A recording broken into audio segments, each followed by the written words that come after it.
د نن ورځې تازه او مهم خبر: پاکستان ته د طالبانو غبرګون: افغانستان ستاسو په ګډون هیڅ چاته ګواښ نه دی. د سرحد نیوز قدرمن لیدونکو ښه راغلاست د نن ورځې مهمو خبرونو ته. ګران دوستانو ډېر را سره همدلته ترلاسه کړی او که چیرې مو زموږ یوټیوب چینل نه وي سبسکرایب کړی نو په طریق سره سرحد نیوز یوټیوب چینل در سره سبسکرایب کړئ تر څو زموږ تازه او مهم معلومات تر تاسو ته ورسیږي. د طالبانو یو ویان حمدالله فطرت په یو ویډیویي پیغام کې د ملګرو ملتونو سرمشریزه کې د پاکستان د لومړي وزیر شهباز شریف هغو تورونو ته په غبرګون کې چې افغانستان کې تروریستي ډلې خوندي پټنځایونه لري او پاکستان ته ګواښ رامنځته کوي ویلي.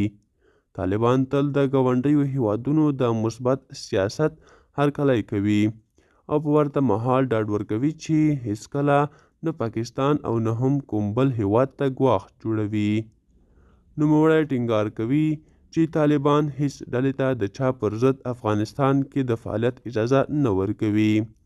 افغانستان د هیڅ چا پر وړاندې خطر او تهدید نه دی.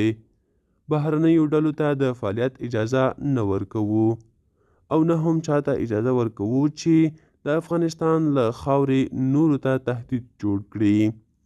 د سرحد نیوز قدرمن لیدونکو دا و د نن شم شوي ویډیو او که چیرې غواړئ همداسې تازه او مهم خبرونو څخه خبر شئ نو په دې سره د سره سرحد نیوز یوټیوب چینل سبسکرایب کړئ.